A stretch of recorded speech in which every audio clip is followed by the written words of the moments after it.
Moissanite engagement rings have become extremely popular in the past couple years, and in fact, there are a ton of people out there claiming that they are actually better than diamond engagement rings. With that being said, in this video, I'm going to give you a brief but in-depth breakdown of diamond versus moissanite so that you can have the tools to figure out if moissanite is the best option for you.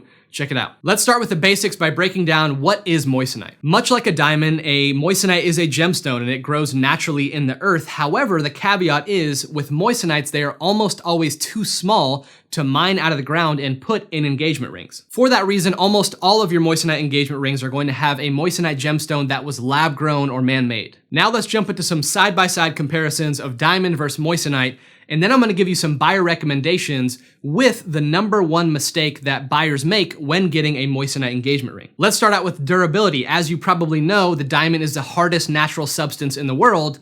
Number 2 is actually moissanite. With that being said, in terms of durability of diamond versus moissanite, there's really no difference at all. Now let's move on to clarity. Clarity refers to little inclusions or imperfections in diamonds or moissanite that can make the stone look less attractive. With moissanite, you are pretty much guaranteed no visible flaws. That is not, however, the case with diamonds. When you're diamond shopping, you need to be very aware of inclusions. If you get a stone that has inclusions that are visible, it is very unflattering and actually will decrease the value of that stone. And one final note on clarity, if you want an internally flawless diamond that's going to match the clarity of a moissanite, you're going to pay an extremely high premium for that, so keep that in mind. Now let's move on to shine and brilliance, or in other words, how sparkly that stone is going to be, and this one I think will actually surprise a lot of people. By the way, if this video is helping, do me a favor, hit subscribe, and then you can check the link in the bio if you'd like to work with us. Moissanite stones actually have the highest refractive index of any other stone, which makes them the shiniest or most brilliant stones in the world. Diamonds are the second most brilliant stone that exists. However, there is a negative with the brilliance of the moissanite stone. When moissanite gemstones are reflecting light, they always reflect a rainbow type color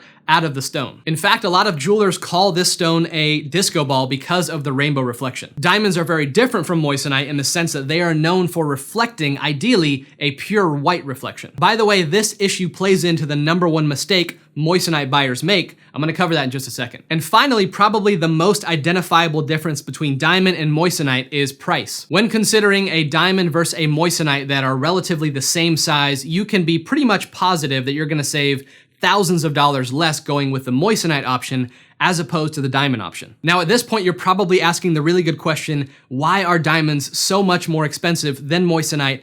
I'm about to break that down in my buying recommendations for you. Now, right off the bat with recommendations, I wanna mention that whether you go with diamond or moissanite, these are by far the best 2 options, I believe, that you can put in an engagement ring. Here are my buying recommendations for moissanite versus diamond, and they're gonna be broken down in 2 major points. The first one is cultural expectation or perception. Obviously, in the US, the diamond has pretty much forever been the standard of what goes in an engagement ring. So if cultural perspective and expectation isn't a big deal to you, then moissanite could be a really good option, but if you wanna go with the traditional route, then diamond is obviously gonna be your go-to. Now, my second recommendation is where you are going to find the #1 biggest mistake that moissanite buyers make, and it has to do with price and subsequently size. Now, if you have an extremely tight budget or you just don't wanna spend a fortune on an engagement ring, the moissanite gemstone is by far the best option in my opinion. However, this is the mistake. Because there is so much room within that budget to get a very, very large moissanite stone, I've had several clients buy a moissanite